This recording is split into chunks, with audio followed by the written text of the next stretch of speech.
मोहतरम सदर इजलास,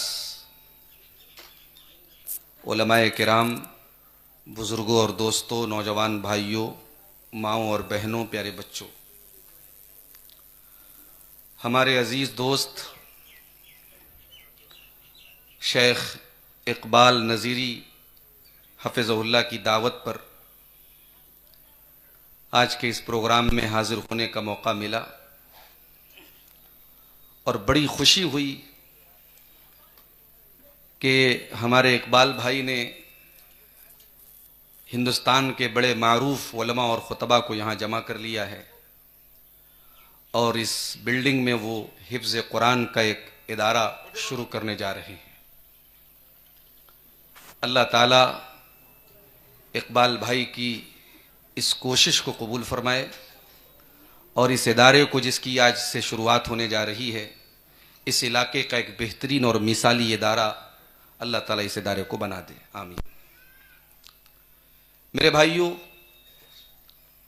हकीकत बात यह है कि आज के इस पुरफितन दौर में हर इंसान जब अपनी रोजी रोटी और अपने दुनियावी मसाइल में उलझा हुआ है, एक ऐसे दौर में जब बड़ी तादाद में मुसलमान नौजवान लड़के दीन ही नहीं, इंसानियत और शर्म व हया और गैरत के तकाजे भी भूल चुके हैं, एक ऐसे दौर में जब मुसलमान लड़कियों की एक बड़ी तादाद इर्तिदाद के फितने का शिकार हो रही है,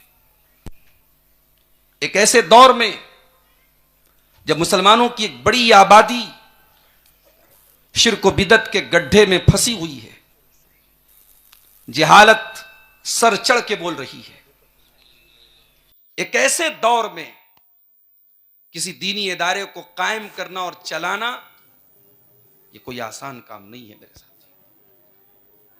गैरों से ज्यादा अपनों से डर लगता है, दुश्मनों से ज्यादा दोस्तों की नादानी से डर लगता है। हालात ऐसे बन चुके हैं कि एक मदरसा कायम करना, एक दीनी इदारा चलाना बसा औकात इतना मुश्किल बन जाता है कि मैंने बाज इदारों के जिम्मेदारों को रोते हुए देखा है। हॉस्टल में बच्चे रह रहे हैं, उनके खाने के लिए अनाज चाहिए, उस अनाज के लिए उन्हें सेठों के दरवाजों पे भीख मांगनी पड़ती है। वो सिर्फ रमजान में नहीं, साल के 12 महीने कभी इनको फोन कर रहे हैं, कभी उनको फोन कर रहे हैं, कभी यहां से जरूरतें पूरी कर रहे हैं और बड़ी मुश्किलात के बाद ये इदारे चलते हैं।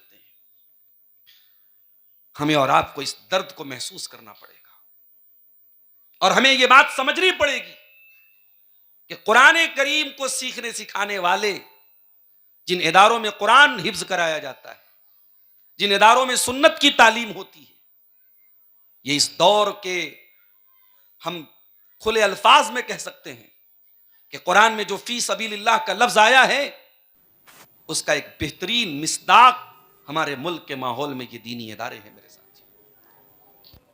अल्लाह के प्यारे नबी ने क्या फजीलतें बयान की है, बहुत आपने सुना होगा।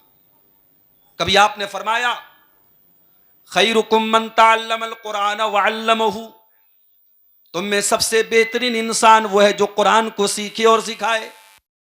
तो कुरान करीम एक ऐसी किताब है मेरे प्यारे साथियों, जो हर एतबार से बरकत वाली किताब है, जो फरिश्ता लेके आया, फरिश्तों का सरदार, जिस महीने में उतरा कुरान वो महीनों का सरदार, जिस रात में उतरा ये कुरान वो रात 1000 महीनों से तकरीबन 84 साल से भी अफजल और बेहतर, और जिस नबी पर यह कुरान उतारा गया वो तमाम नबियों का सरदार जनाब मोहम्मद रसूलुल्लाह सल्लल्लाहु अलैहि वसल्लम। और अल्लाह के रसूल के ऊपर जब यह कुरान उतारा गया तो जिस पार्ट ऑफ बॉडी का जिक्र किया गया, जिस अज़्व के ऊपर, जिस्म के जिस हिस्से के ऊपर यह कुरान उतरा वो दिल है।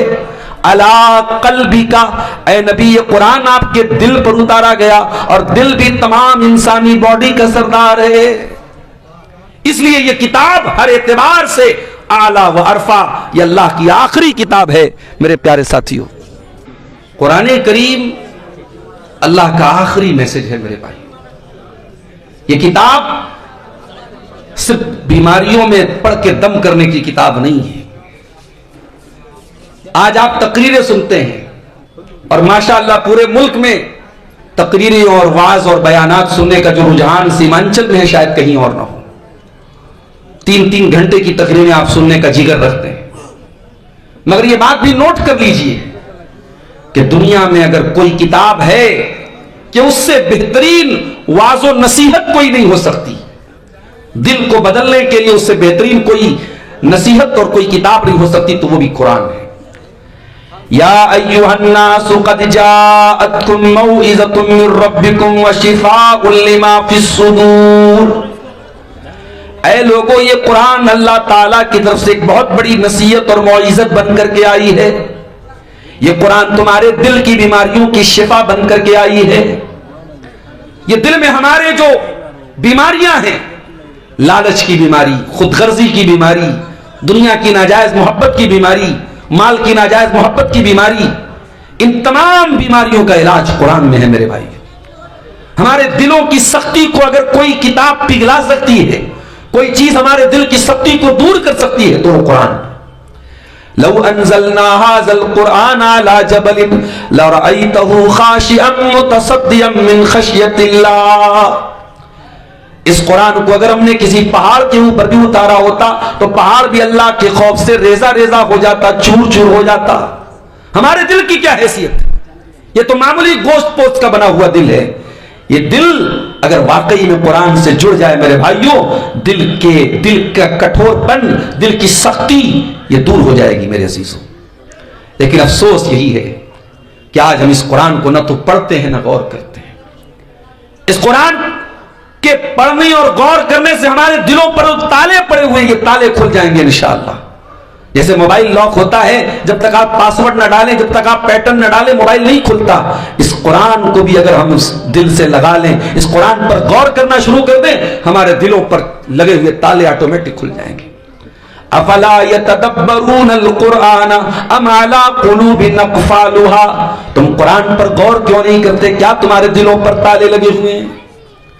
कयामत के दिन अल्लाह के प्यारे नबी सल्लल्लाहु अलैहि वसल्लम अल्लाह की बारगाह में यही शिकायत करेंगे। अल्लाह के नबी को शिकायत अपनी उम्मत से है तो कुरान ही को लेकर के है, और रसूल कहेंगे कयामत के दिन, वक़ाल ar-रसूल या रब्बि इन्न क़ौमी इत्तख़ज़ू हाज़ल कुरान महजूरा। कयामत के दिन अल्लाह के रसूल कहेंगे, ऐ अल्लाह, मेरी कौम ने कुरान को छोड़ दिया था। मेरे भाइयों, कम से कम अपने एक बच्चे को कुरान का हाफिज बनाओ, कम से कम अपने एक बच्चे को कुरान का आलिम बनाओ। ये बाप के लिए इससे बढ़ के सआदत की बात क्या होगी कि मस्जिद में बड़े बड़े सेठ मौजूद हों, बड़े बड़े तवंगर और गनी मौजूद हों, बड़े बड़े पैसे वाले मौजूद हों, लेकिन अगर आपका बेटा कुरान का हाफिज और कुरान का आलिम है तो नबी ने फरमाया, या उम्मुल कौम अक़रहुम लिकिताबिल्लाह। करोड़पति नमाज के लिए आगे नहीं बढ़ेगा, गांव का प्रधान नमाज के लिए आगे नहीं बढ़ेगा, गांव का मुखिया नमाज के लिए आगे नहीं बढ़ेगा, सेठ जी नमाज के लिए आगे नहीं बढ़ेंगे। मुसल्ले इमामत पर खड़ा होगा तो वो खड़ा होगा जिसके दिल में सबसे ज्यादा कुरान। इस कुरान की अजमत को पहचानो मेरे साथियों, और ये बात याद रखो, मैं आपको दुनियावी उलूम से मना नहीं करता। आज शेरशाबादी बिरादरी में तालीम को लेकर के जागरूकता पैदा हुई है। आज कटिहार के मेडिकल कॉलेज में बड़ी तादाद में आपको आपकी कौम के बच्चे भी मेडिकल की तालीम हासिल करते हुए मिलेंगे। आज कोटा में नीट की तैयारी करने वाले बहुत सारे कटिहार और सीमांचल के बच्चे भी मिलेंगे। तालीम के लिए आपकी ये फिक्र काबिल मुबारक बात है, मगर एक बात याद रखिए मेरे साथियों, दुनिया की ये तमाम तालीमें, दुनिया की तमाम उलूम, दुनिया की तमाम तालीमात दुनिया में तो आपको काम आएंगी, दुनिया में आपको तरक्की देंगी, लेकिन मरने के बाद कब्र में अगर कोई इल्म आपके काम आएगा तो यही कुरान का इल्म काम आएगा। अल्लाह के नबी फरमाते हैं, मरने के बाद बंदा जब कब्र में जाता है, फरिश्ते उससे 3 सवाल करते हैं, मन रब्बुका मन नबियुका मा दीनुका, तेरा रब कौन, तेरे नबी कौन, तेरा दीन क्या। और बंदा अगर मोमिन है और इन तीनों सवालों का सही जवाब देता है, फरिश्ते पूछते वमा युद्री का, तुझे इन तीनों सवालों का जवाब कैसे पता चला? तो बंदा कहता है क़राअतु किताब अल्लाहि फ़आमनतु बिही वसद्दक़तु बिही, मैंने कुरान को पढ़ा था, मैंने अल्लाह की किताब को पढ़ा था और इस कुरान के ऊपर मैं ईमान लाया, इस कुरान की मैंने तस्दीक की। और ये भी नोट कर लीजिए, आज का दौर इस एतबार से भी बड़ा फितनों का दौर है कि इस्लाम पर नए नए एतराजात हो रहे हैं। बहुत सारे मुल्हिदीन, बहुत सारे एथिस्ट, बहुत सारे इस्लाम के अंदर कमियां निकालने वाले मार्केट में घूम रहे हैं, सोशल मीडिया पे घूम रहे हैं, इस्लाम पर एतराज कर रहे हैं, अल्लाह के नबी पर एतराज कर रहे हैं। उन लोगों को मुंह तोड़ जवाब देने के लिए भी हमें कुरान के इल्म की जरूरत है। आज हमारे दरमियान ऐसे लोग भी होने चाहिए जिनके पास कुरान और हदीस का ऐसा गहरा इल्म हो कि जो मुल्हिदीन से भी मुकाबला कर सकें, जो इस्लाम पर कीचड़ उछालने वालों से भी मुकाबला कर सकें। और इसके लिए सबसे बड़ी ताकत कुरान है। कुरान कहता है वजाहिदहुम बिही जिहादन कबीरा, कुरान के जरिए जिहाद करो। दुश्मनों से उनके एतराजात का मुकाबला करना है, दुश्मनों के इल्जामात का जवाब देना है, तो ये कुरान ये बिल्कुल तसल्ली बख्श जवाब देता है। अगर कुरान पर गहरी नजर है और कुरान को आपने अच्छे से पढ़ा है तो इंशाअल्लाह आप हर एतराज का जवाब दे सकते हैं मेरे साथी। और आखिर में एक बात कहूंगा मेरे भाई, ये हिफ्ज़ कुरान का इदारा शुरू हो रहा है, बच्चे यहां रह करके इंशाअल्लाह पढ़ेंगे। आप ये बात भी नोट कर लीजिए कि हमारे नबी की अपनी पर्सनल लाइफ में आपने अपनी फैमिली से ज्यादा, अपने बच्चों से ज्यादा इल्म दीन सीखने वालों की जरूरतों को महसूस किया है। मैं एक रिवायत आपके सामने पढ़ना चाहता हूं मुस्नद अहमद की। अल्लाह के नबी की लाडली बेटी हजरत फातिमा रजी अल्लाह ताला ना एक मर्तबा अल्लाह के नबी के पास आती है, अय अल्लाह के रसूल, मैं परेशान हूं, सारे काम अपने हाथों से करने पड़ते हैं, अपने हाथों से चक्की चलाती हूं, अय अल्लाह के नबी अगर हो सके तो मुझे कोई गुलाम दे दीजिए। नबी अकरम ने क्या जवाब दिया? कहा ए फातिमा, जब तक मेरी मस्जिद में दीन का इल्म हासिल करने वाले असहाबे सुफ़ा के खाने पीने का इंतजाम नहीं हो जाता, या आज के जबान में और आज के अल्फाज में मैं ये कह सकता हूं, जब तक मेरे मदरसे के हॉस्टल के तलबा का इंतजाम नहीं हो जाता, जब तक उनकी खुर्दोनोश का इंतजाम नहीं हो जाता, उनके खाने पीने का इंतजाम नहीं हो जाता, ऐ फातिमा, तेरा बाप तुझे गुलाम नहीं दे सकता है, तुझे एक लौंडी नहीं दे सकता है, तुझे आसानी नहीं दे सकता है। आपने अपनी बेटी की जरूरतों को कुर्बान कर दिया, किसके ऊपर? अपने मदरसे में, अपनी मस्जिद में पढ़ने वाले दीन के तलबा के लिए, असहाबे सुफ़ा के लिए। आपने अपनी बेटी को तस्बीह सिखाई, ऐ मेरी बेटी, जब तू रात में बिस्तर पे सोने जाया कर, तू 33 मरतबा सुभान अल्लाह पढ़ ले, तू 33 मरतबा अल्हम्दुलिल्लाह पढ़ ले, तू 34 मरतबा अल्लाहु अकबर पढ़ ले। फ़ज़ालिकुमा खैरुल लकुमा मिन खादिम, ये तस्बीह पढ़ ले, तुझे किसी खादिम, किसी गुलाम की जरूरत नहीं पड़ेगी। ये तरबियत की थी अल्लाह के नबी सल्लल्लाहु अलैहि वसल्लम ने अपनी बेटी की। मेरे साथियों, आज मदरसे खुल रहे हैं, लेकिन हमें अफसोस के साथ कहना पड़ता है कि आज हमारी तवज्जो जो होनी चाहिए वो नहीं हो रही। अभी रमजान का महीना आ रहा है, आप जाके देखिए बड़े बड़े शहरों में, और इसी बिहार और झारखंड और बंगाल के मैं उलमा को देखता हूं, सुफरा को देखता हूं, बेचारे दर दर की ठोकरें वहां खाते हैं। कड़ी धूप में जब लोग एसी और कूलर में सो रहे हो, वो बेचारे धूप में निकल के कभी इस सेठ जी के जहां जा रहे हैं, कभी वहां जा रहे हैं, सिर्फ इसलिए कि ये मदरसे चल जाएं, ये दीनी इदारे कायम रहे। और उसमें से कितने ऐसे असातिज़ा हैं जो बेचारे चंद हजार की तनख्वाहें महीने में पाते हैं, और वो तनख्वाहें उनको तब मिलती हैं जब वो रमजान में घूम घूम के चंदा करते। वो चंदा न करें तो ये इदारे न चले। मेरे भाइयों, ये इतना मुश्किल हमने क्यों बनाया है? ये ज़कात अगर आप अपने माल की दे रहे हैं तो कोई एहसान तो नहीं कर रहे हैं, ये ज़कात आपके माल पर फर्ज है। आपने ऐसा सिस्टम क्यों बनाया है कि लोग इस तरीके से परेशान होकर लाइन लगा करके आपके दरवाजे पे ज़कात लें और तब जाकर के ये इदारे चले? हमें इस सिस्टम को भी चेंज करने की जरूरत है। हमें इन इदारों का हर मुमकिन ताउन करने की जरूरत है और अपने बच्चों को इल्म दीन की तरफ लेके जाने की जरूरत है। और मैं ये भी कहना चाहूंगा कि आज जब हाफिज कुरान की बात आती है तो हमारे जहन में क्या आता है कि सब हाफिज बनेगा तो आलिम बनेगा। ठीक है, हाफिज बने और उसके बाद आलिम बने, सोने पे सुहागा है। लेकिन मैंने बहुत सारे बच्चों को जानता हूं जो हाफिज बनने के बाद दुनियावी उलूम की तरफ गए और एक अच्छे डॉक्टर बने, एक अच्छे इंजीनियर बने, उन्होंने IAS की तैयारी की, उन्होंने IPS की तैयारी की और अपने माँ बाप को और अपनी कौम का नाम रोशन किया। जब आपका बच्चा कुरान का हिफ्ज करेगा, अल्लाह उसके दिमाग को खोल देगा, उसकी रूह पर उसका असर पड़ेगा, उसकी पूरी जिंदगी पर उसका असर पड़ेगा। और इंशाअल्लाह अगर वो अपनी पढ़ाई में मुखलिस है, वो जिस लाइन और जिस मैदान में जाएगा, आपका बच्चा तरक्की करेगा। इसलिए हमारे असलाफ का तरीका ये था कि वो बच्चों की तालीम की शुरुआत हिफ्ज कुरान से करते थे। पहले अपने बच्चों को हाफिज बनाते थे, उसके बाद ही आगे की पढ़ाई पढ़ाते थे। इसलिए जरूर आप इस तरफ भी तवज्जो दें और अपने बच्चों को आलिम दीन बनाएं, हाफिज कुरान बनाएं, कुरान से अपना नाता जोड़ें। और कुरान से नाता जोड़ने का एक बेहतरीन मौका आज से 5 दिन के बाद हमें मिलने वाला है। रमजान का मुबारक महीना शुरू हो रहा है। कोशिश कीजिए कि रमजान में आप 3 तरीके से कुरान की तिलावत कीजिए। एक हरफी तिलावत हो, सिर्फ कुरान को पढ़िए आप, उस पर भी सवाब मिलेगा।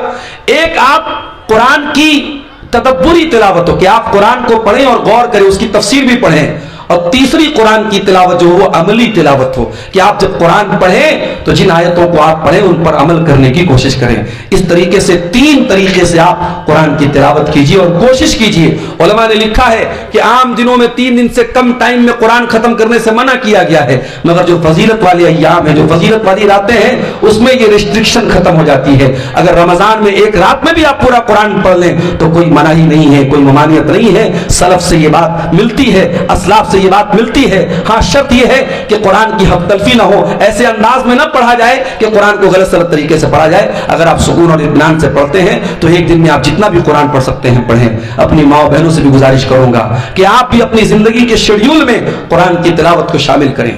वो जमाना अब नजर नहीं आता जब माएं मुसल्ले पर बैठ के फजर के बाद कुरान पढ़ती थी। अब मोबाइल और इंस्टाग्राम और सोशल मीडिया ने घरों का माहौल ऐसा बदल दिया कि क्या छोटे क्या बड़े, क्या मर्द क्या औरत, सबके हाथ में मोबाइल है और सबके घरों से म्यूजिक की आवाजें आ रही हैं, गाने बजाने की आवाजें आ रही हैं। याद रखो मेरे प्यारे साथियों, अगर आपके घर में अल्लाह का जिक्र हो रहा है, अगर आपके घर में कुरान की तिलावत हो रही है, तो आपका घर चाहे घास फूस का छोटा सा बना हुआ झोपड़ी हो, छोटी सी बनी हुई झोपड़ी हो, छोटा सा मामूली कच्चा घर हो, लेकिन अगर आपके घर में कुरान पढ़ा जा रहा है, अल्लाह का जिक्र हो रहा है, तो वो घर जिंदा है। और आप मार्बल बिछा दें, आप टाइल्स लगा लें, आप आला से आला मकान बना लें, अगर आपके घर में कुरान की तिलावत करने वाला कोई नहीं है, नमाज पढ़ने वाला कोई नहीं है, अल्लाह का जिक्र करने वाला कोई नहीं है, अल्लाह के प्यारे नबी फरमाते हैं, मसलुल बैतिल लज़ी युज़करुल्लाहु फीही वल बैतुल लज़ी ला युज़करुल्लाहु फीही मिस्लल हय्य वल मय्यित। जिस घर में अल्लाह का नाम लिया जाए वो घर जिंदा है,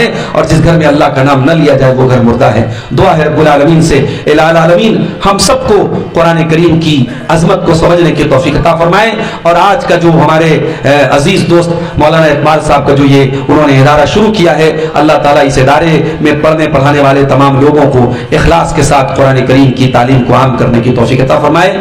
और हमारे पीछे हमारी जमात के काफ़ी उलमा मौजूद हैं, उसमें एक हमारे बहुत मोहतरम शेख सनाउल्लाह मदनी हफिज़ुल्लाह भी तशरीफ लाए हुए हैं। मैं एक बात यहाँ पे कहना चाहता हूँ, शेख ने लॉकडाउन के बाद से कुरान पर बहुत काम किया है। कुरान का आसान कुरान के नाम से शेख ने तर्जमा किया और अब अल्हम्दुलिल्लाह कई जबानों में, हिंदुस्तान की कई जबानों में उसका ट्रांसलेशन हो रहा है। गालिबन बांग्ला में भी हो चुका है, अब रोमन में भी काम चल रहा है।